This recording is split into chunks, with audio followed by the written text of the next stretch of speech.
now the eternal question, how long do I wait and riff until people show up, or should I just keep going, or should we just cut out the riffing altogether and dive right into it?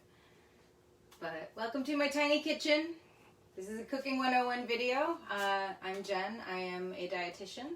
I am not a professional chef, but part of my job is to help people feel more comfortable preparing meals for themselves and make meals a little more accessible so that people can kind of figure out how to provide healthy food for themselves.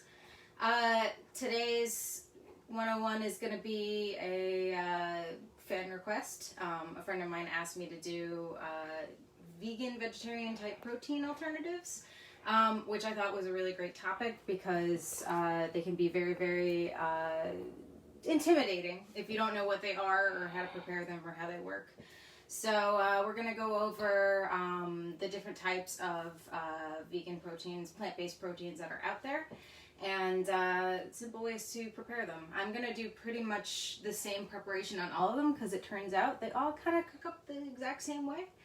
And I'll tell you how they're made, what they're made of, and how to best prepare them. Alright, so I've got a lot of stuff laid out here.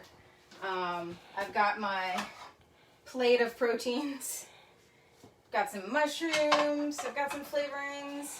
I'm going to go one by one and just tell you what they are.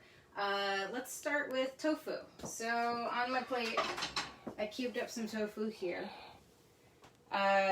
Tofu comes in a solid brick, usually.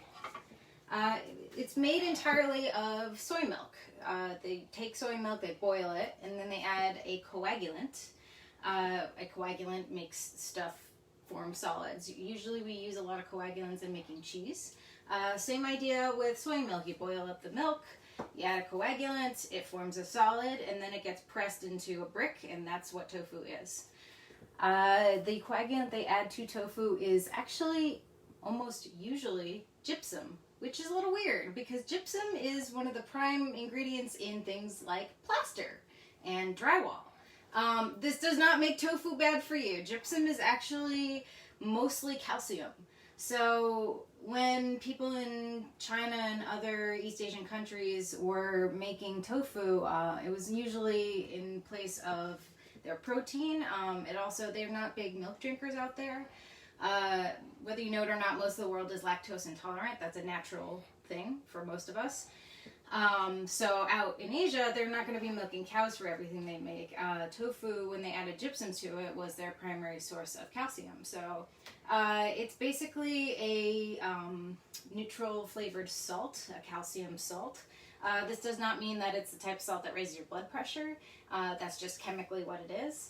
And it has the property of coagulating soy milk. So a lot of tofu is made with gypsum. Sometimes they use an acid. It's an acid that they also use to make certain cheeses. That's the other primary way that they make it. It's made entirely of soybeans and the additives to create the coagulation. A lot of people are very wary of soy these days. Soy is perfectly fine, perfectly safe to eat. It's good for you. It's high in protein. The problem that we usually run into is that there is so much soy in our diet, and it is not good to eat a ton of any one thing.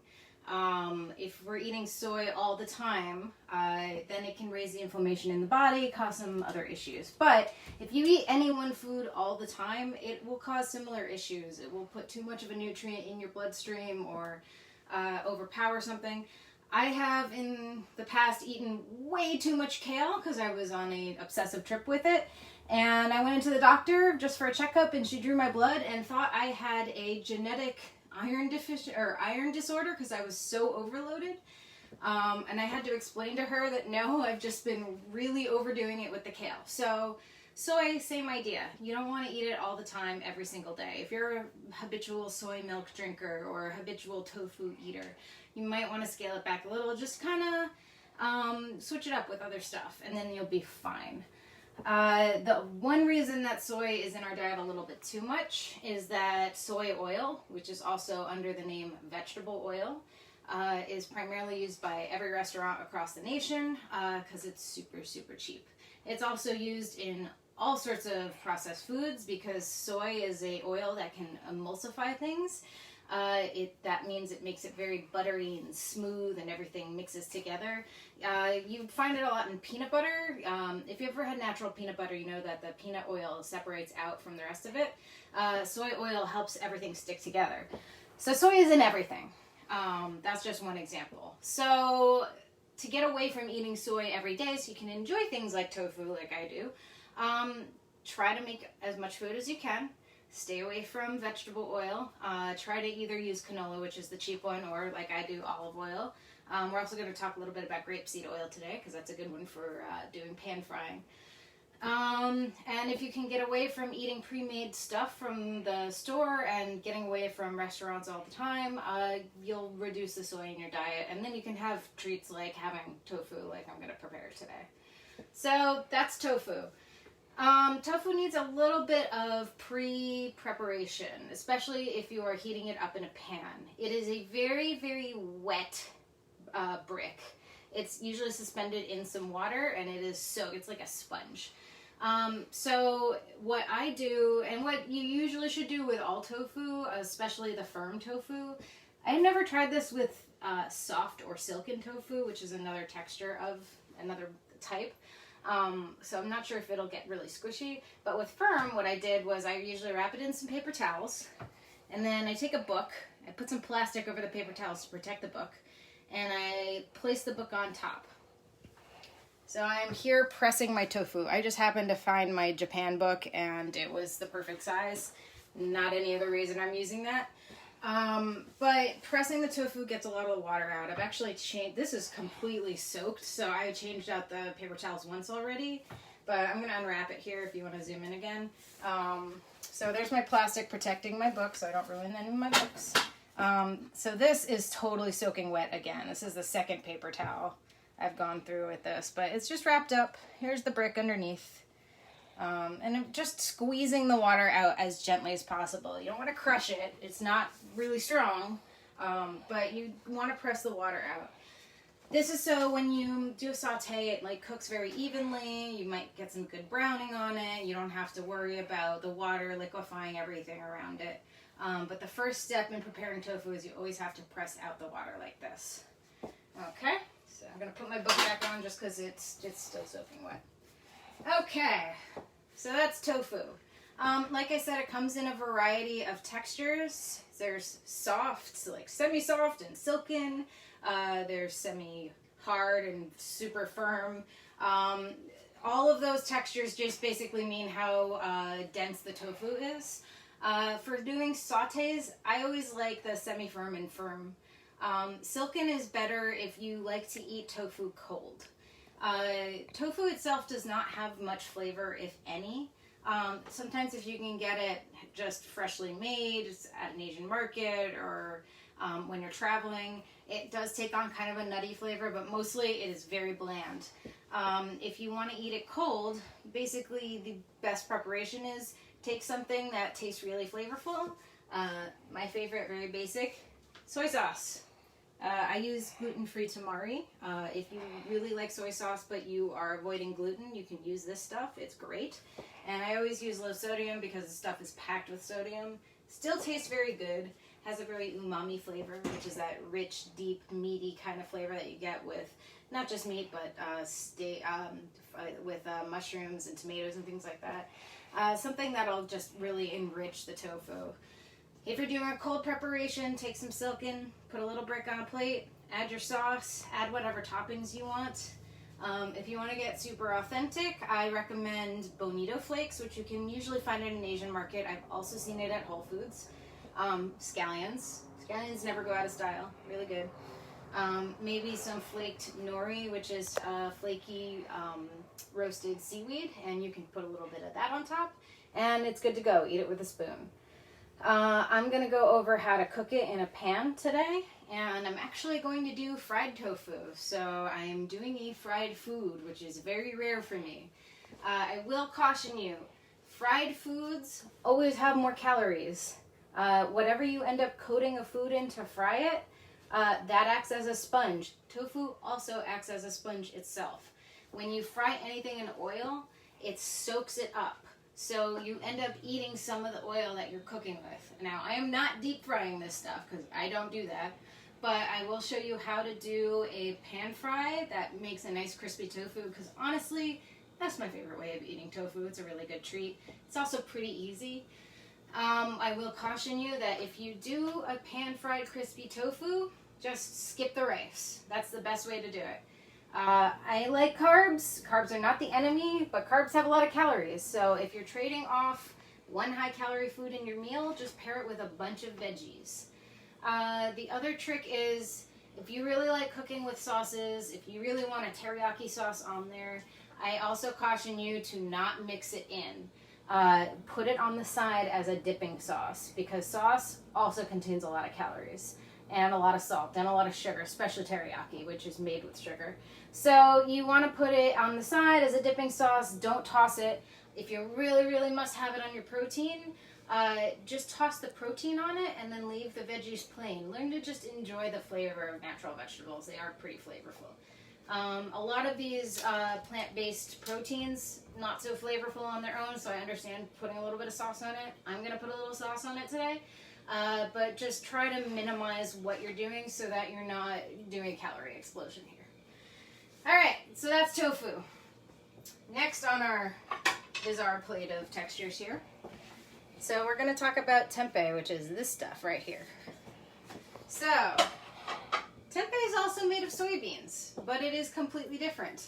It originated in Indonesia. It's a traditional food there. It is fermented. And the way it's made, this is totally going to gross you out, but bear with me here because I'm going to blow your mind. I really like the science behind it. They cook the soybeans and then they wrap them up. Traditionally, they were wrapped up in hibiscus leaves because the underside of hibiscus leaves have all these fine little hairs, and living in the hairs is a specific type of fungus. Like I said, it's going to gross you out a little bit, but bear with me.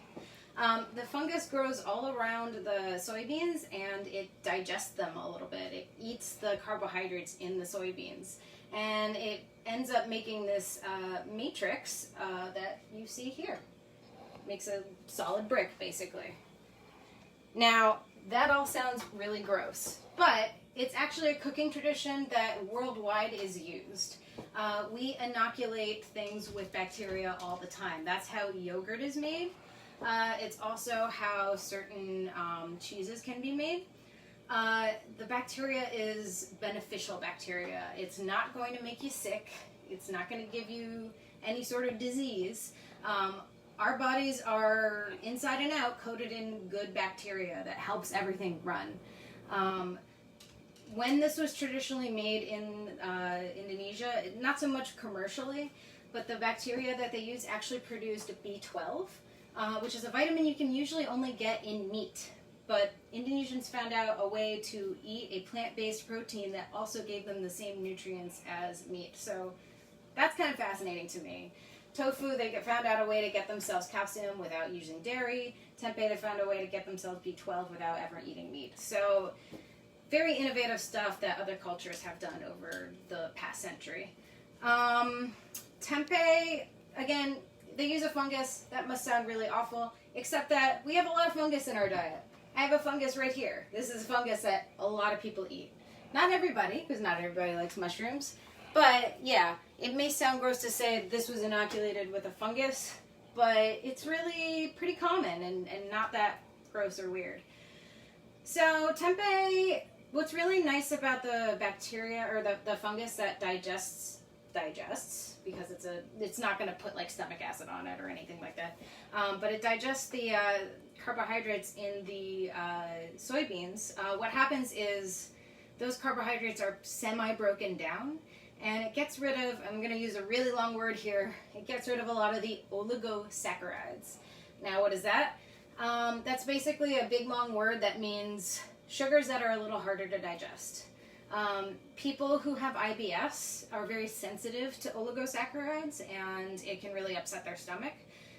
So tempeh is actually a really good option for people who might have that issue.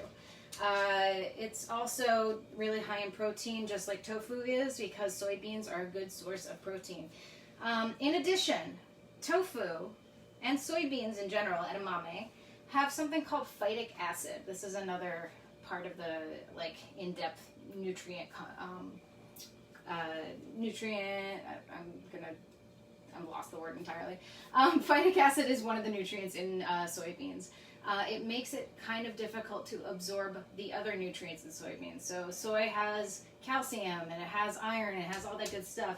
Phytic acid makes it a little bit hard to absorb that, so it doesn't become the best source of it. However, tempeh, because it's been fermented, gets rid of the phytic acid. So it's actually more nutritious than tofu because there's nothing inhibiting the absorption of those nutrients. So it's a really good option if you are not avoiding soy. I would actually recommend this over tofu. Flavor-wise, it's pretty mild. It's a little nuttier than tofu. It has some of the bean flavor still in there. But again, it's one of those things where you can add a sauce and it'll take on the flavor of whatever you're adding. You just slice it up and put it in a pan. It's very easy to cook. It browns very well. It can get crispy on the outside, so it's another thing that can be very nice once it's just pan fried up. Very quick, very easy to cook. All right, next on the plate of textures, this is seitan. Seitan is not soy. It is made from wheat gluten. So if you don't eat gluten, it is not a good choice either. But for people who are avoiding soy and people who are avoiding wheat, I do have actually a couple of choices here that are free of both of those. So we'll get to that. Just give me a sec. So wheat gluten's actually been in the Chinese diet since the 6th century. It's been around forever. It wasn't really called seitan back then. It was just wheat gluten that they cooked up. They used it as a meat alternative or a good piece of protein. Protein is in wheat. Wheat is a good source of protein, but you have to get a lot of it. Whole wheat is just why, one of the reasons dietitians want people to eat whole wheat and whole grain things is it has more protein, which makes it more filling, which means that you're not digesting it in half an hour and getting hungry again. This is the pure product of if you took dough and ran it underwater, this is literally how it's made, this is what would be left over when all the carbohydrates wash away. It is the worked out protein in the wheat dough that they strip away all the carb part and you're just left with the protein part. It is, again, sliceable, friable, pan sauteing. You can put it in like big slices and just put it on a sandwich. It, again, doesn't have much flavor, but it can take on the flavor of whatever you prepare it with.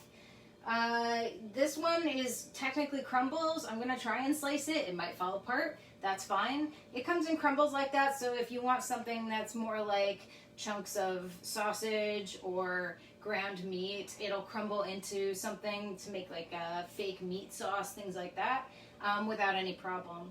But you can also just buy it as a loaf and slice it off.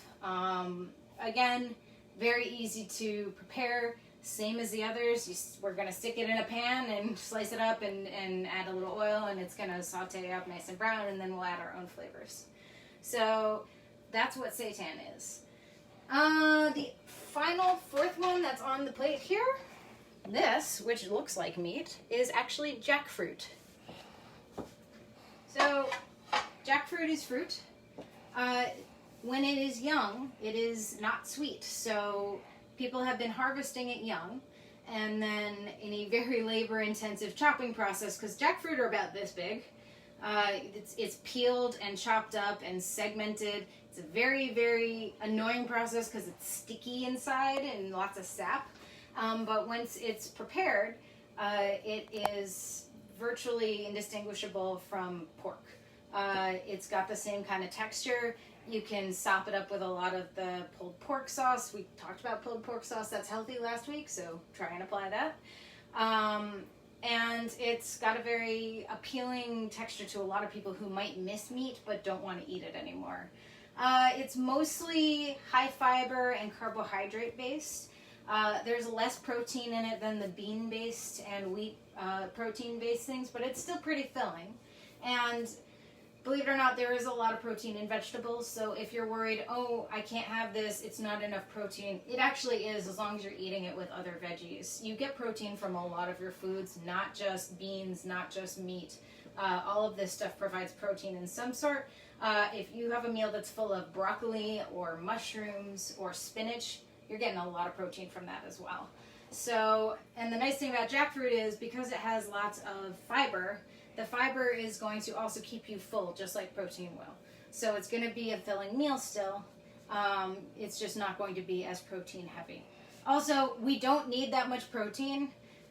This country is very protein obsessed, and we think that, oh, we have to eat like a big steak to get enough to build our muscles. You don't need that at all. I think you need about 2 ounces, and that's about it.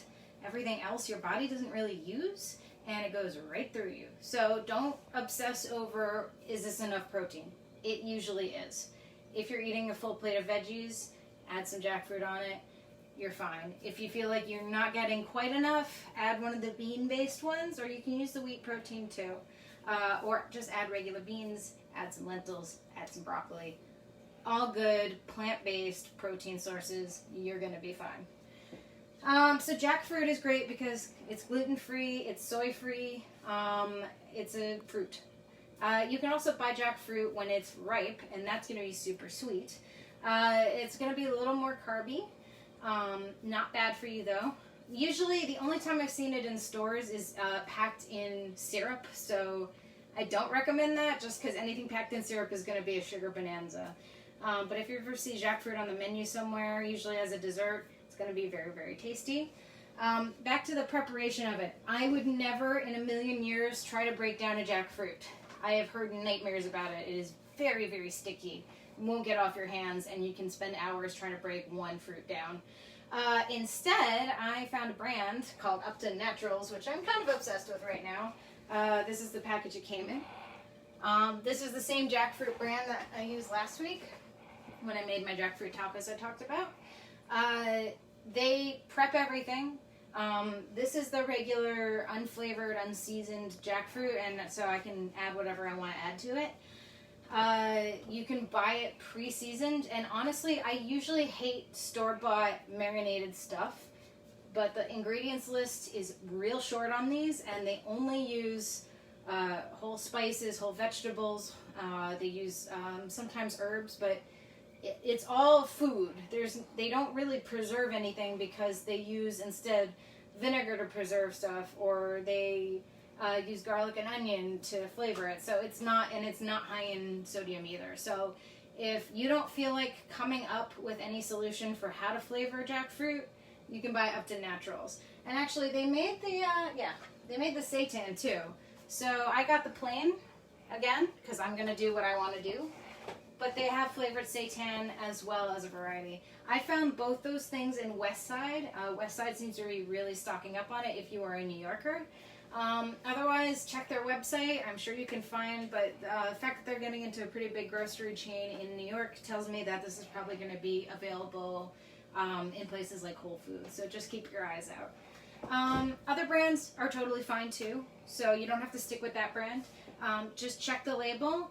Make sure they're not adding any crazy amounts of salt or crazy amounts of sugar if it's flavored. If it's not flavored, then it should just be the product, nothing else. Okay. The final protein, we already talked about it a little bit, that I wanted to showcase. Mushrooms. Now, I got the big portobello ones because I happen to like these. You can basically grill these and put them on a bun, and it's like a hamburger. They're very meaty mushrooms, but any mushroom of any size, very high in protein, really good stuff, can be prepared just as easily as the rest of this stuff, and is very, very filling. I made a mushroom stew that was basically tomato paste and a little bit of veggie broth and herbs, and I ate that and felt like I had eaten a boulder. It is very, very filling because of the protein content, and it has a little bit of fiber as well, and lots of vitamins, so you're getting a lot of good benefit from mushrooms. This has its own flavor, so you don't have to worry so much about it being bland. You can add flavor to it, but when you cook up a mushroom, they kind of stand on their own. They actually have some flavor to it. So if all this stuff is still really intimidating, start with some mushrooms. Chances are that you're more familiar with cooking with them, maybe a little bit more comfortable. They are gluten-free, they are soy-free, so that's a good alternative as well. I am going to chop all of this stuff up now and show you how to cook it. Alright, so get this out of the way. Alright, first things first, we're going to start with the tofu, because I prepped that because it might take a little bit longer. I'm going to show you how to do crispy tofu now. When you are pan frying something that might require some high heat, I usually cook everything in olive oil because it's a very quick cook. But if you are trying to do crispy something, olive oil is not the best option. A, it's going to flavor it in a weird way. B, it's going to really, really smoke your entire apartment up. This might actually smoke the apartment up too, but it has a higher smoking point, and it was recommended to me when I was trying crispy tofu for the first time. It is grapeseed oil. So it has what's called a higher smoking point, which means that if it's going to fill the apartment with smoke, it's going to at least take a little bit longer to do so than olive oil will. And it's got a very neutral flavor, so it's really ideal for doing crispy tofu. You're not going to use any flour for this, so this is a gluten-free recipe. Instead, I'm going to roll the tofu in some cornstarch. I cut it into cubes so that I can flip it over and fry every single side. All you have to do, this is going to get messy, but all you have to do is roll it around in the cornstarch and put it in the pan. That's all you got to do. Very easy stuff. There's no egg, there's no nothing. It's all vegan all the way. Just a little bit of cornstarch. So I'm going to roll all of my cubes here. Like I said, it gets messy, so just be prepared. But a little mess is totally fine. And because tofu is so wet, it sticks really, really easily to the cornstarch, so there's nothing else you have to dip it in, which is nice.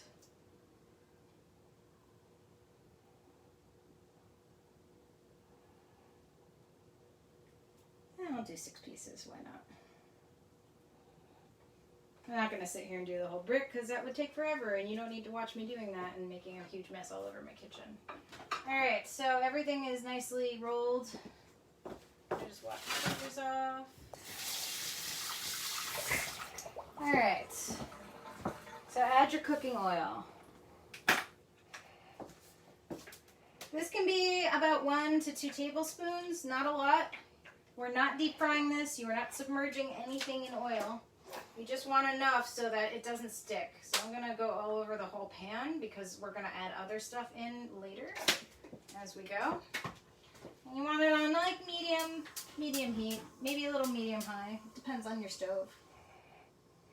My stove is very hot, so I'm going to put it on medium. Let that heat up. Once the oil is hot, just drop your tofu in. Then you just need to flip it around. That can be kind of tricky, so if you're not comfortable with flipping stuff around, and I might make a fool of myself doing it with this, there's no shame. Grab yourself some tongs, grab yourself a second spoon, manipulate it around as best you can. Alright, so oil is heating up. While I'm waiting for that to get warm, let's start breaking down the other stuff. Alright, so here is my tempeh. So I'm just going to do slices across. That's traditionally how it's served. Here's a nice cross section. It's hard to make out, but you can kind of see little beans in there. That's basically, it's just beans held together in a matrix.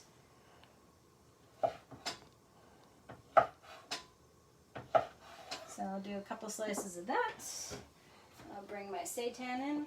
So fun fact about seitan, this might make a total mess. Usually, like I said, if it's a loaf, you can slice it apart, but this was made to be crumbles, so it's crumbling as I slice it, which is also fine. We'll just throw it in. So there's the seitan. As it falls completely apart. Alright, just move that off the plate a little bit. Okay, so this is solid wheat protein. There's nothing crazy going on inside there. But it can be sliced and diced and broken down into crumbles and sauteed. You can basically treat any of this stuff like you would treat meat. Jackfruit is already in pieces, so we don't have to do anything for that. except pick it up off the floor as I drop it. Alright, throw that away. Alright, so we got our bits of jackfruit, and then I'm just going to break down a mushroom. For anyone who has never broken down a mushroom, give it a wash. I used to avoid washing at all costs because a wet mushroom, when you try to saute it, is awful.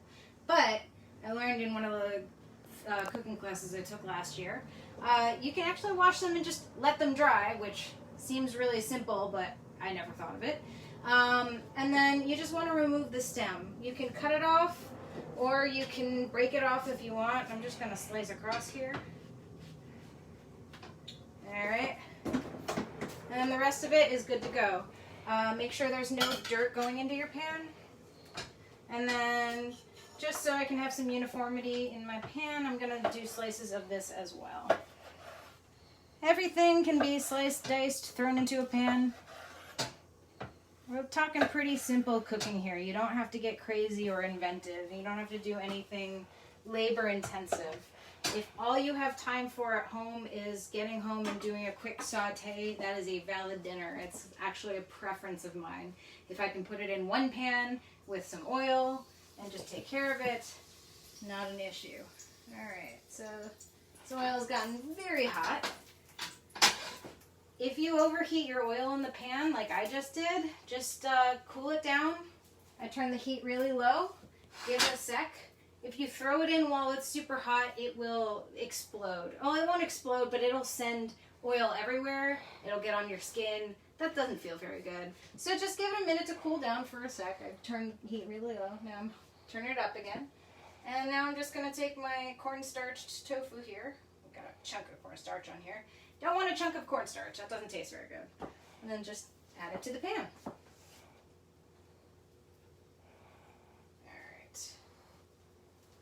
Got very well acquainted with the cornstarch while we were waiting. So. Now, I have in the past tried to do crispy tofu without anything on it because cornstarch is a starch, which is carbohydrate, which is calories. It is possible, but it takes forever. It takes a lot of patience. I'm one of those people who is like, is it done? Is it done? And I'll test it and it'll be stuck to the pan and then I've completely ruined it. So this takes a little patience and a little practice too, but it's not nearly as long as if you're trying to force it to work with no coating whatsoever. Coating helped make this faster, more user-friendly.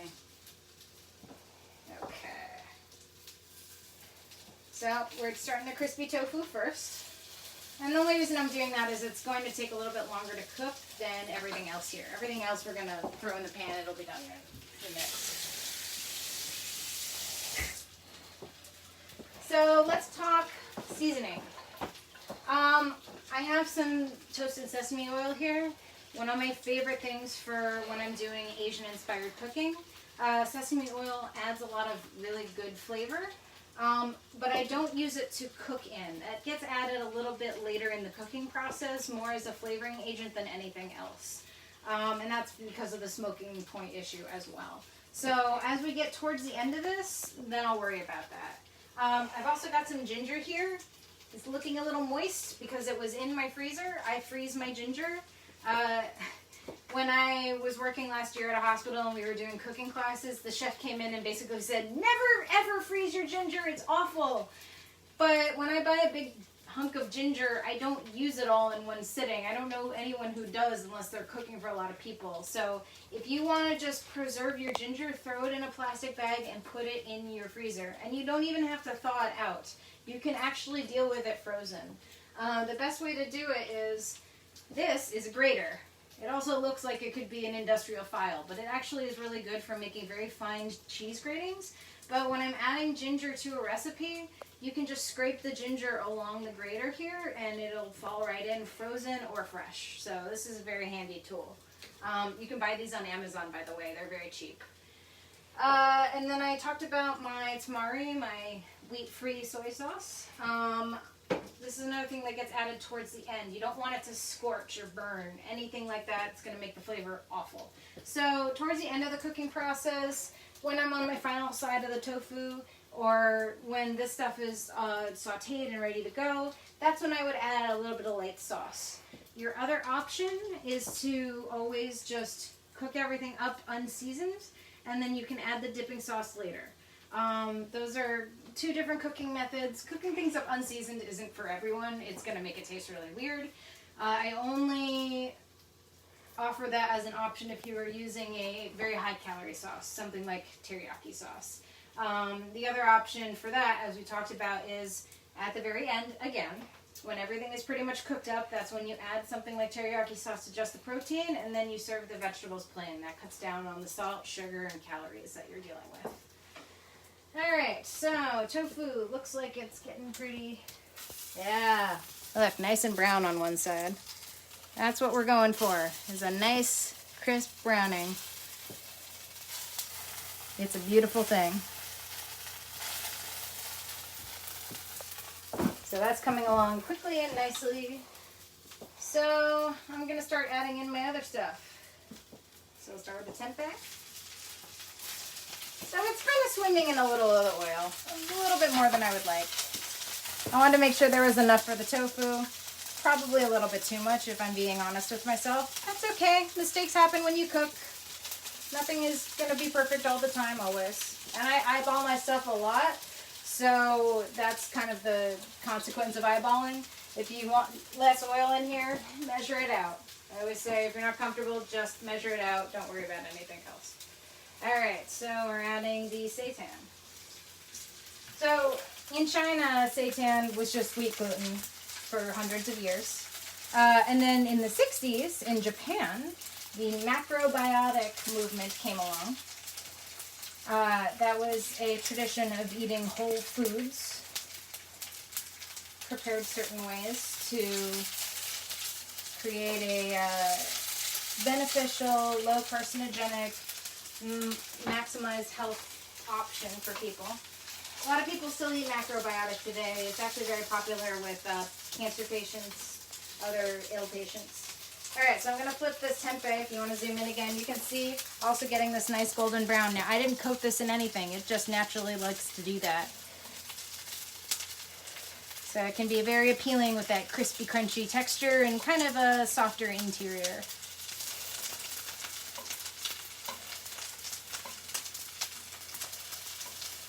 Give these two another minute. Alright, so I'm going to add my mushrooms in.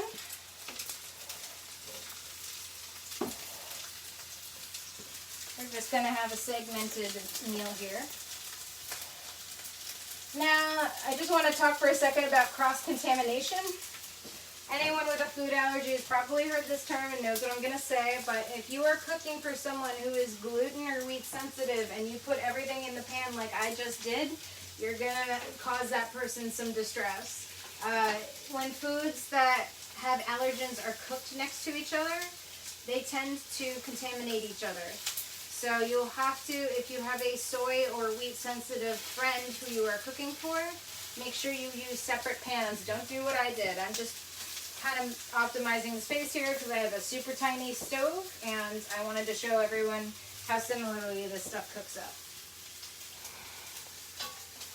Alright. So we'll add the jackfruit last. Now jackfruit, when I work with it, it can stick to the pan pretty easily. That's okay. The easiest way to get jackfruit unstuck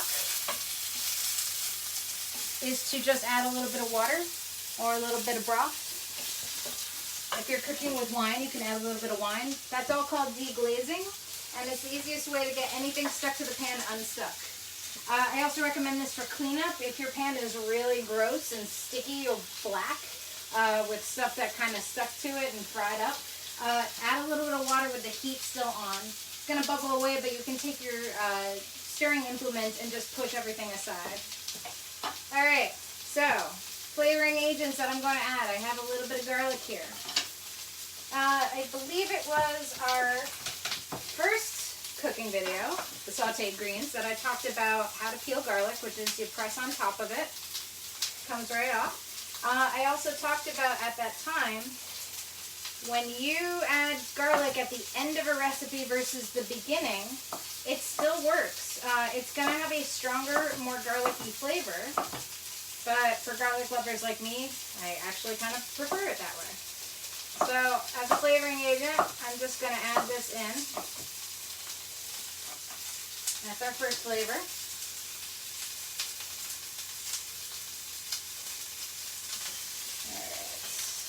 So the tempeh is actually frying up really fast. So I'm actually going to sauce it right now. So like I talked about before, a little bit of the toasted sesame oil, a little bit of the tamari,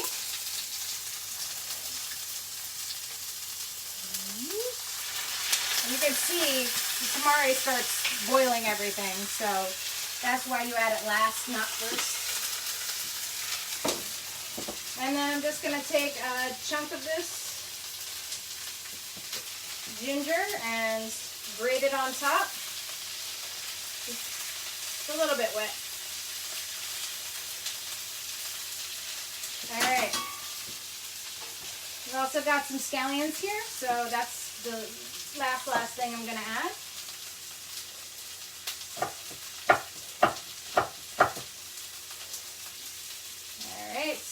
I'm literally just going to let that cook for 30 seconds because this is cooking rapidly.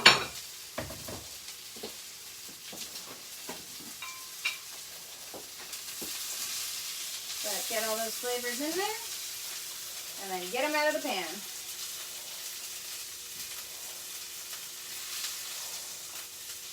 Alright, super crispy on one side. I got some cooked garlic, we got a little ginger on top, sesame oil, soy sauce. Alright, so that's as easy as that. There is the tempeh. Super fast cook right there. I think that may have taken about 5 minutes or less. Alright, I've lost my spoon. There it is. So everything else is kind of coming along right now.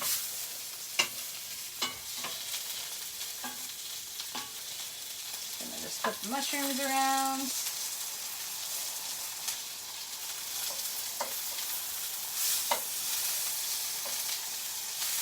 The jackfruit. Tofu can go on its next side. Tofu is looking awesome.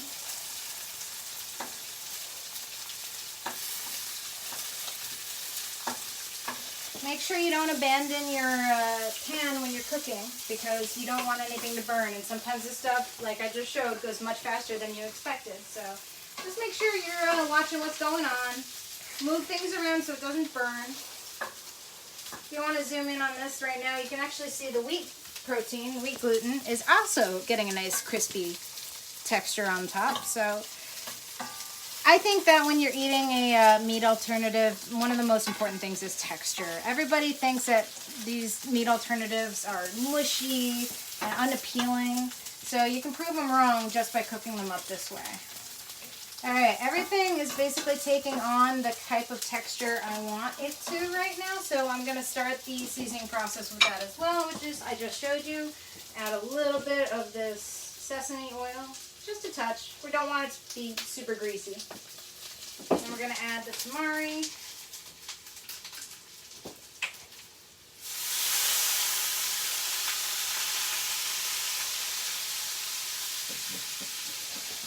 I got my other garlic over here.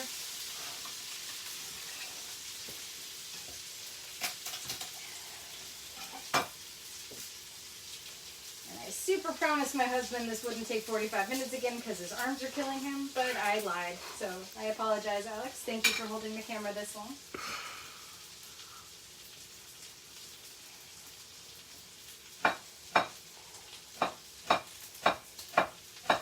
We got our garlic, just slicing that up. A little last minute add here.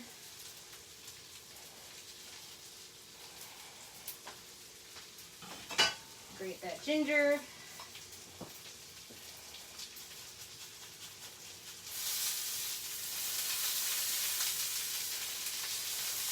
honestly, I mean, my ginger is dripping all over the place. If a little liquid gets on, you have a little ginger flavoring. And I don't know if it's visible on the camera. It is a little smoky in here. It's a little hard to get away from. Make sure your food doesn't burn.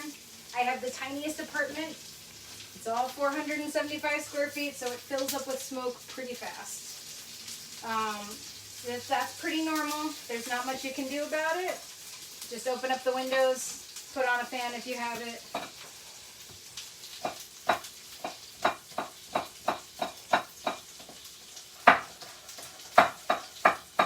Slicing up more scallion. Put that in.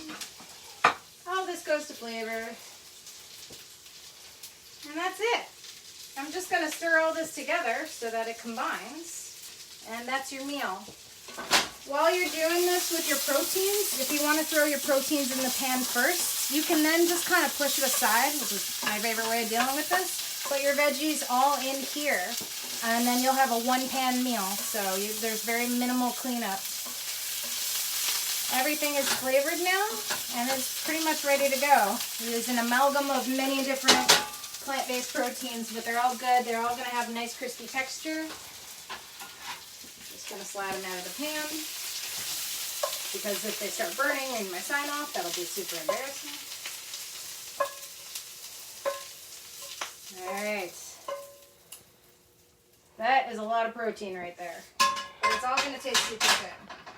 So just to kind of close, if you don't like Asian flavors or Asian-inspired cuisine, that's totally fine. Apply what you do like to this. So if you like Mexican cuisine, put a little cumin on. Make that tomatillo salsa we talked about last week. Add a little bit of hot sauce to it if you want that. Treat this like you would treat meat. It can literally be prepared the same way. It just cooks faster than meat. And you're eliminating some of the health risks of eating meat, the high-calorie fats. It's really good. They've done numerous studies on plant-based proteins. Every single one of them reported back improved conditions of the heart, because if you're eating less saturated fat and you're not filling your plate with a ton of carbohydrates and you're not eating inflammatory compounds, which can be found when you're grilling meats and charring them and things like that, it can really help bring down your risk of heart disease. I'm not saying it'll eliminate heart disease, because you can't ever say that, but we talk a lot in the nutrition world about risks, and some things raise your risk and some things lower them. Switching to plant-based proteins lowers your risk of a lot of diseases, but primarily heart disease. And it's also good for weight loss. So if you are looking for that, then this is also a really good option for you. Even when you're frying everything in oil. So again, I did some crispy tofu here. I don't fry all the time, but if you're doing this as a treat, just try to eat it without the rice, because you don't want to compound your calories like that. Otherwise, that's how you prepare these things. It's not that scary. Throw it in a pan and you're done. So that's the exciting part about this. Now it's your job to get creative. Get your garlic, get your onion, get all the things we've talked about in the past about seasoning, and start experimenting. Thank you guys for tuning in again. Always great for seeing you guys on Sundays and having you participate in this.